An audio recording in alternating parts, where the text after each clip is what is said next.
sa RSG Philippines at ilalagay siya sa... So that's where Nast is now. So that's why Nibor is going to be the one taking charge as the senior EXP laner for RSG Philippines.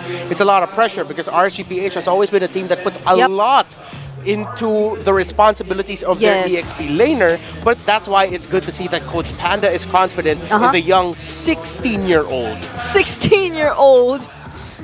16-year-old Nibor, we thought that... Is he 16 already? Because the last time I remember he was 15 when he made his around debut. that number. So we thought Bai Lucy was already young, but there are younger players. Yeah, Bai Lucy's 23. The rookie that RSG just got is 8 years older than their starting EXP laner. Okay, I just wanted to feel young because I'm the same age. Yeah, you're 23. I'm 28. Okay. You don't need to feel any younger. All the draft, RSG first picks Zask. If it's not banned, it's pick. If it's not Zask, it's Ling. Oh wow! Just pick the Zask. No Ling. Pick the Zask, and then Kyle TZ will get the Hayabusa or the Julian. We know the priorities here for both of these teams. Will it be the Zask immediately picked up here by RSG? Why does it feel like they're thinking twice about whether or not they're going to secure? That got you. Shout out to the ones watching right now. To all the ones who's watching right now, I'm one of you. Oh, okay. Yeah, no, that makes sense. That makes sense. I mean, they've had a very high priority on the Edith for RSG. But do they really want to give the Zask to few? So is that a Zask and an assassin? Like or I don't know. I feel like if you're Falcons AP Bren, you'd be okay with giving an assassin to RSG since you will be having a safer mid laner. But they don't get the Zask either. They get the Harith and the Phobius instead. So to this point, it's still open. The Hayabusa, the Zask, they're all open. Moskov, might be a Moskov here. If they want to pick their gold laner now, if they want to open them up the map and avoid fights, they go Claude. I think this is a Rome Edith. But the early Phobius really has been rising up. Yeah. And there's not a lot of good matchups for him. Nibor can't go Arlot. Xborg is meh. Well, Nibor, I mean, the first time he played last season, it was his Xborg, which made a mark. Yeah, that got MVP in his debut. But then up against Harith, I wouldn't be so happy, especially if into the late game. The Faraga armor's gonna go away quickly. So yeah, Moskov Haya. They're fine with letting the Hayabusa get into the hands of RSG. So for Falcons AP Bren, would they be securing a safer mid lane option, or will they still open the possibility of a flex? I feel like Fanny. So they're getting the assassin. Oh no, I'm sorry. Fanny was banned out.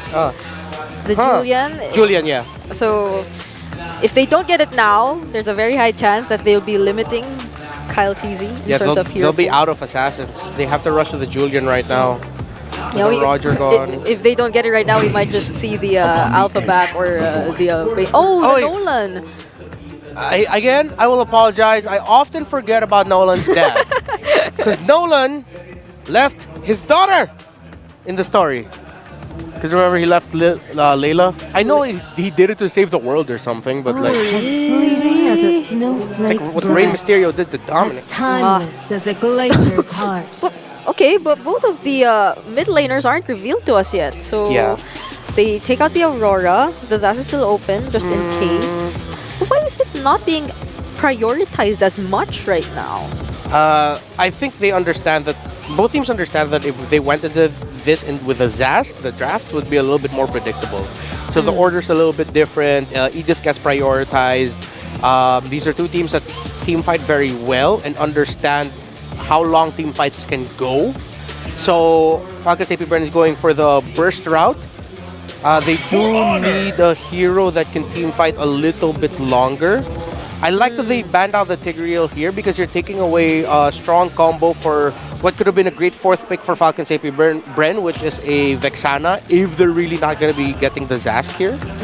But in terms of the three mid laners, Vexana, Valentina, Zask, are all still open. Yep, but both of these teams also play Paramis, and you have to consider. Yeah, and I feel like the Valentina would be a better option for Falcons AP Bren, looking at the first three picks that both of our teams have so far in their lineups. Because as for RSG, there's not much you could get with the IMU just yet. Yeah. For Falcon's AP Brim. But then again, they still don't have their roamer. So still, there's a possibility that they might just go for that. But for RSG Philippines and their last ban, will they still be taking out a roamer here for Ogwen? The Minotaur, surprisingly, is still available for Ogwen. Not Yeah. entirely sure, though, if they still want to consider that. I'd rather take out the Grok. Uh-huh. Yeah, I mean, you already have an Edith with you. Oh, the Jawhead. Okay. Yeah. So the lower tier compared to the Jawhead are still available. Lolita! Oh, great counter pick. Oh. I wonder if RSG will consider the Esmeralda. Because, I mean, if you look at it, Esmeralda can. kind of makes sense. Yeah, they go for the Edith Rome, as you've mentioned. And then they secure the Esmeralda. That's a lot of shields. Yeah, this is tough. Definitely a lot of shields, just in case. That one's gonna get Valentina or Faramis? If they give the Valentina to Falcon's AP Bren, I feel that could be a lot more difficult for RSG to fight against. Yeah. So just take the Valentina instead? Take the Valentina and go for a... if not Esmeralda, deny the... no, I feel like Go this is a to Rizla. Phobius... yeah, deny... But this might be a Phobius XP lane already, right? Oh! Oh, okay.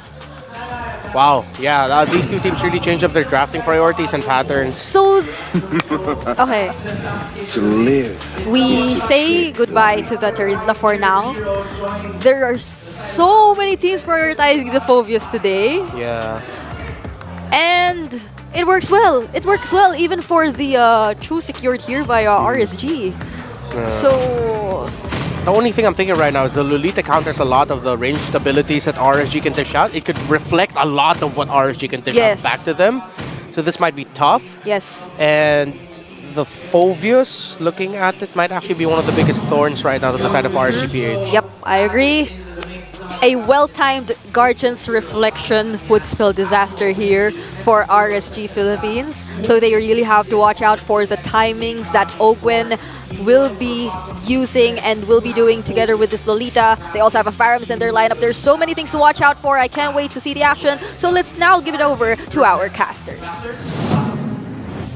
Two decorated coaches alongside their two highly mechanical junglers. We'll see who's going to prevail. RSG Philippines up against Falcons AP Bryn. Once again, my name is Ingan. Alongside me is Naisu, and as you mentioned, RSG Philippines are up against Titans. Yep. Gods. They are. Yeah. Hey, Renmar pointed out on the panel, now you are here, but you know, that's the thing. Any team that's going to go against FCAP, like that's essentially it. You know what you're up against, and there's very few teams that come out winning against a team like this, and we'll see if RSG is able to do that. Whoa. They were already having to burn the flicker this early on, and that's just with the pressure coming out from this Faramis pick from Few. You know, I actually thought that FCAP was going to go with the Zask and RSG was going to go with the Faramis, because we've seen Aqua, even in the previous tournaments, international tournaments, has been using this Faramis, has been a key hero with the recent victories, but this time it's going to fall in the hands of Few. So we can expect Falcons AP Pren to maybe group up, play as passive as possible, because their roam and mid combination is more of supports instead of those aggressive type of heroes. Yeah, I like to see this because, you know, Brigida talked about it a little bit on the panel too. The Lolita is a pick that you see only certain teams pick up. You know, it takes a certain roamer to make it work. Conti's getting really low there too. I don't think anything else is going to happen. Light will get some pressure off, using that concussive blast too to poke them down a little bit further, but that's the thing. The Lolita pick, I'm really wondering how this is going to play a part in this. I know also running the Revitalize helps there. We see this a lot more so on the Hylos pick, but this time around with the Lolita, you know, you're going for sets, you're going for some of that sustainability too for this lineup from FCAP. Yeah, you know, and Ogwen's intention is really for the sustain alongside with the Netherrealm. A contrast to what Shaq knew when he used the Lolita. He was actually using the Flicker instead with a Battle Spell, but look at this view. Okay, Ogwen. Luckily was there too. Holds on to the Revitalize. Few's going to go back. Reset up. Maybe not. Oh, Has a level 4, and now they're just going to force the fight. under the objective. They're going to force it in under the turret. Irad in trouble as Kyle Teasy will take him out and then get the turtle on top of it. Ogwin picks up a kill of himself. And now for FCAP, huge swing in the favor. Objective plus the 2 kills. This is where the sustain coming in from the Lolita. You can feel it as Ogwin casts that aluminum blast. Kyle Teasy will be able to pick up Aqua here. Aqua's going to use the flicker out. And going back to my point, you'll know Ogwin, his game today, he won't be as aggressive. As much as possible, whenever Kosei or Nimber has the opportunity to free hit, he's just going to look for them, use that Bulwark Shield, and deflect all the incoming attacks coming in from RSG. I think that's part of the way that works is just the fact that you don't have. There's the karate chop. The karate chop coming in from Ducky 2.0. That was the Coach Ducky lookalike from our Marshals. But back to the ball game again. FCAP with the lead. If we would recap what happened, they were able to get the turtle, but look at this light. There's a kick already. Ogwin trying to get out, won't be able to escape the shadow kills. He's taken down. Now Few could be left to this self, but he will be able to get out. Count's easy there to help him out too. So Ogwin, you know, as tanky as you are. Uh-oh. Kyle Teasy's still on the hunt. He might be able to get light. Wow. Flickers over. Good to avoid that kill going to the hands of Kyle Teasy. Okay, that was worth it for RSG. You expended Light's flicker, but in exchange, Kyle Teasy didn't get the trade. They're also able to pick up Ogwin. So far, RSG seems to have answers so far, even if FCAP has a 1.8k gold lead, but right now, they're eyeing their attention on Kosei. That's why Kosei has to be careful, especially since the Moskov, his power spike, you're going to feel it later on, mid-game or late game. It's going to get to that point, but, you know, for now, it's answering the pressure objectively that's being set up here from FCAP. And so this turtle being up, you're going to see RSG try to get in position, try to get the information they need, but it's going to be too late. New Blast comes down too, won't find a target, and that's just an objective in the hands of FCAP to work with. So I would say RSG, it looks like, you know, they have the idea. Yeah. The hard part is actually executing that idea. And if they wait too long, they hesitate, that's the problem. FCAP won't give you that opportunity. Yeah, as much as possible. Even if we're saying that FCAP, they're going to play not that aggressive, especially since Ogwin has a Lolita that doesn't have a flicker, but they're revitalized. They're still initiating clashes, but here on the other hand, here onto Super Marco! Super Marco, okay. Got that little bit of shield, of course, to help him out stay alive, but there is some damage obviously there. Coming through, Light gonna go in, Way of the Dragon right on target, but it's Flap Teasy. So tanky, just gonna jump in with the Infernal Pursuit. Takes a couple shots from the turret. Conceal's going to be used to Light, give the call on this. Kyle Teasy's just around the corner, so they don't risk it. 50 seconds short of the flicker from Light. If he had that flicker, for sure he's going to cast it onto Flap Teasy, but Ogwin on the other hand. This is the problem if you opt for a Revitalize, as Ogwin picks up as well a Flask of the Oasis. You can't have those crazy outplays with the Aluminum Blast! Oh, no, he's okay. It's all right. Okay, it's just a Spear of Destruction. I thought... Luckily, Ogwin was there to have that shield also. That's why the damage wasn't enough. But super, if Kosei continues to have those accurate Spear of Destructions, it might be a problem later on in the late game for Falcon's AP Bread. It's good. He's just staying warm up. You know, he's got to keep the arm warm, basically. Landing those spears is going to be crucial for them later on.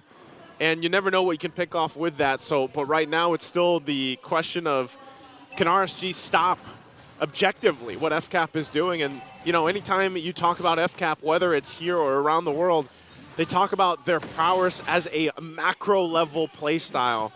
And you're seeing it kind of unfold here. I actually like what RSG did. Prior to the most recent Turtle, Kosei decided to swap lanes with their XP laner. That's why he's having a good time onto the top lane. But now FCAP working on this Turtle. Few goes in. Oh, there it is. Another Spear's going to land this time. Will he follow it up? Kyle Teasy still gets the turtle, but can they win the fight? RSG in shambles. The next target here gets slowed down and taken out of the picture. Kyle Teasy picking up the kill here. And the objective now 3 for 3 for the Turtles. You know FCAP has their power spike. Again, with those skirmishes, 5-on-5, as we look at the Infinix hand cam, you can see how fast Super Marco plays. Again, his Harith was really brave, dashing in, making sure to chase after RSG.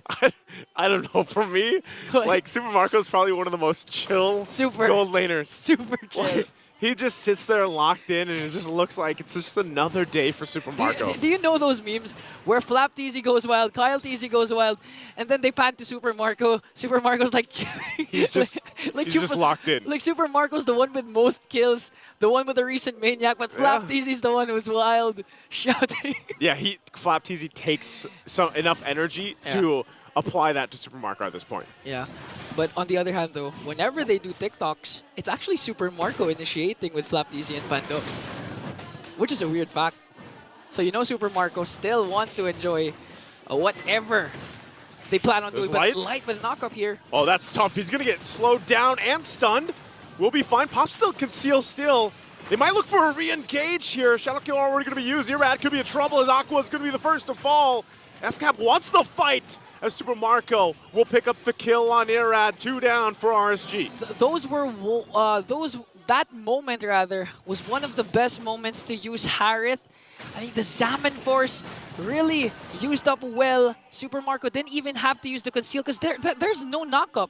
There's no pin down for RSG Philippines here to try and sustain and contain Super Marco. So Super Marco's just really playing freely.